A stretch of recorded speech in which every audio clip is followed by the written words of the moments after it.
ভারত কি কিন্তু করবে মুশকিল তো হচ্ছে। বর্ডারে? তাহলে ভারতের এর পরের প্ল্যান কি হবে? কারণ ভারত তো হ্যাঁ, কখনো যুদ্ধ ঘোষণা করে না নিজে থেকে, ভারত আগ্রাসী মনোভাব ভারতের নেই।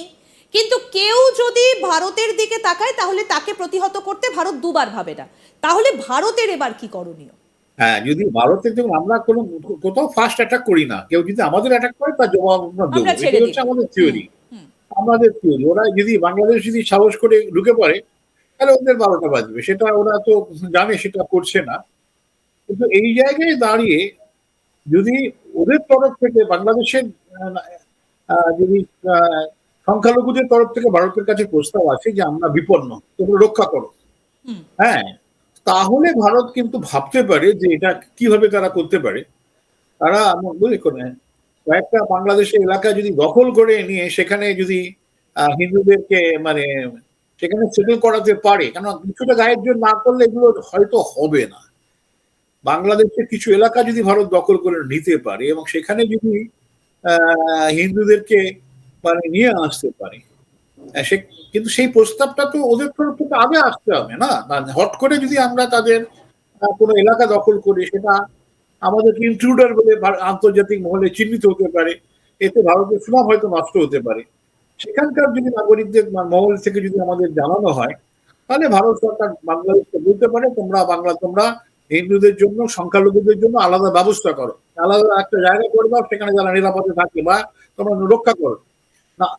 এবং সেখানে ব্যাপারটা হচ্ছে, কিন্তু বাংলাদেশ যখন তৈরি হলো ভারত এগিয়ে আসতে পেরেছিল কেন, সেখানে একটা মুক্তি আন্দোলন চলছিল, এত ব্যাপক ব্যাপক আন্দোলন চলেছিল। প্রথমে আমরা সেটাকে ইনডাইরেক্টলি, পরে ডাইরেক্টলি সাপোর্ট করেছি। এখন যদি ওরা কিছু যদি করে তাহলে সেটা করা যায়। এখন হট করে আমরা সেটা কিছু করে উঠতে পারি না। আমরা একটু যে কিছু করব, এটা ইসরায়েলের স্ট্যান্ড। ইসরায়েল একদম, ইসরায়েল হলে হয়তো চট্টগ্রামের জেল থেকে হয়তো চিন্ময় বাবুকে উদ্ধার করে নিয়ে আসতো। ইসরায়েল এই ধরনের কাজকর্ম, দুঃসাহসিক কাজকর্ম করেছে, কিন্তু আমাদের যে পররাষ্ট্র নীতি তার সঙ্গে এগুলো খাপ খায় না। আমরা সেগুলো করতে পারলেও সেগুলো আমরা কোনোদিন করবো না, এটাই হচ্ছে আমাদের পররাষ্ট্র নীতির বক্তব্য। কিন্তু একটা তো সময় আসবে, পাকিস্তানের ব্যাপারে আমরা সবসময় ইদানিংকালে বলতাম 98 সালের পরে যে পাকিস্তান একটা নিউক্লিয়ার স্টেট, একটা নিউক্লিয়ার স্টেটের সঙ্গে হট করে মানে যুদ্ধ করা যায় না। তারপরে তার অনেক বিপদ আছে, কিন্তু বাংলাদেশ তো নিউক্লিয়ার নয়। সুতরাং বাংলাদেশে যদি আমরা কোনো জবাব দিতে পারি, তাদের যে ঔদ্ধত্য, তাদের যে অসহায় নাগরিকদের উপর তাদের যে আক্রমণ, তার একটা যদি আমাদের জবাব দেওয়ার জায়গা তৈরি হয়, তাহলে কিন্তু মানে হ্যাঁ, এই জবাবটা কিভাবে, এই হ্যাঁ, জবাবটা ভারত কিভাবে দিতে পারে বলে আপনার মনে হয়? হ্যাঁ, এখন হচ্ছে যে দেখুন ভারতের যে সমস্ত জায়গাগুলো আছে, সব জায়গায় বাংলাদেশের ভেতরে একটা স্বাধীনতা মানে আঞ্চলিক স্বাধীনতার চেষ্টা চলছে। সেইগুলোকে যদি মানে যেটা যেভাবে আমরা পাকিস্তানের মধ্যে, পূর্ব পাকিস্তানের একটা আঞ্চলিকতার যে স্বাধীনতা ছিল সেটাকে ভারত ইন্ধন দিয়েছে। এখন এই অবস্থায় বাংলাদেশের ভেতরে চট্টগ্রাম তারা যদি স্বাধীন হতে চায়, তারা আলাদা যদি, তারা তো যুদ্ধটা তো মানে তাদের সংগ্রাম তো তাদের করতে হবে, মুক্তির আন্দোলন তাদেরই করতে হবে। ভারত তো বলতে পারে না তোমরা বাংলাদেশ থেকে বেরিয়ে যাও, এটা ভারতের কোনো পলিসি নয়। তারা যদি সেখানে আন্দোলন করে এবং সেটা করতে তারা ভারতের সাহায্য চায়, নানানভাবে সে সাহায্য ভারত হয়তো দেবে। কেন সমাধান হচ্ছে যে দু চারটে এমন ভারতের মৎস্যবর্তী এমন এলাকা তৈরি করে দাও, যাতে করে সেখানে সংখ্যালঘুরা এসে থাকতে পারে, বিপদ পড়লে ভারত তাদের সাহায্য করবে।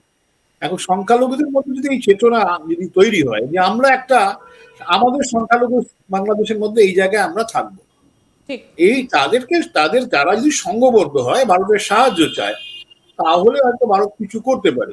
আমি যদি হট করি, যেমন আমাদের শক্তি আছে, হট করে যদি আমি কোনো এলাকা কেড়ে নিই, আমি মনে করি রংপুর কেড়ে নিলাম, সে ভারত পারে, বাংলাদেশ কি করবে?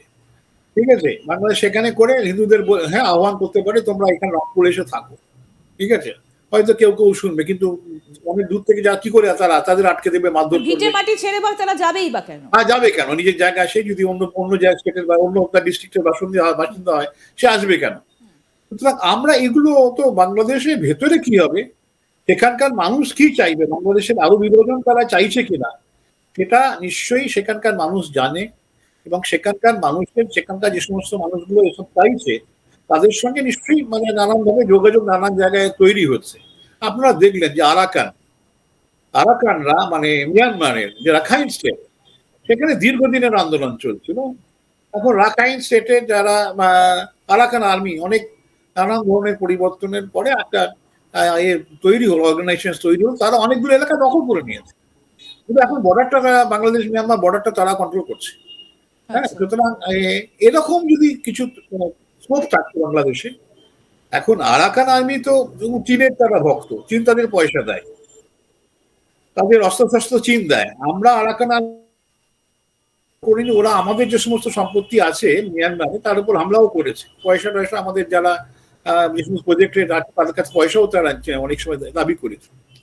এখন আমি জানি না ভারত সরকারের সঙ্গে আরাকান আর্মি কোনো মানে মানে এই আমাদের কূটনীতির বাইরে কোনো যোগাযোগ রেখেছে কিনা, সাধারণত রাখা দরকার।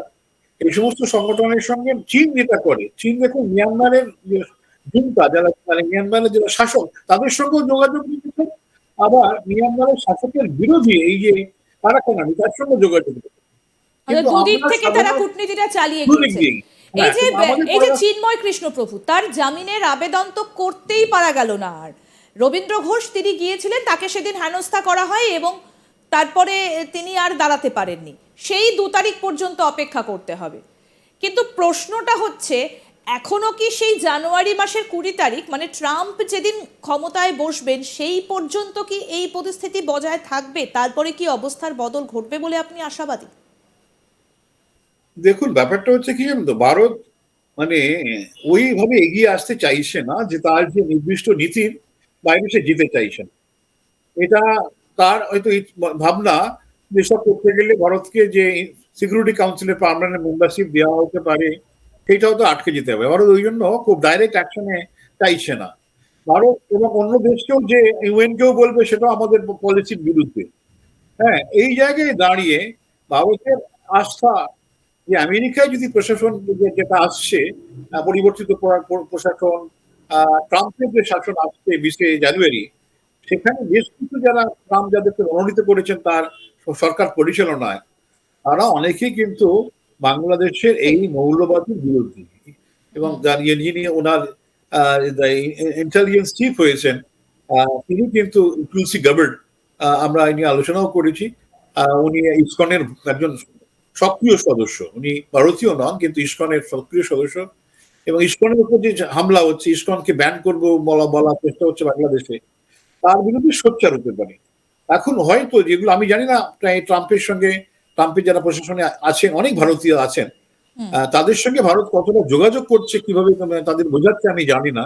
এইগুলো হচ্ছে যে আপনার আমাদের যে পররাষ্ট্র নীতি তাতে ডিরেক্ট যোগাযোগের জায়গা নেই।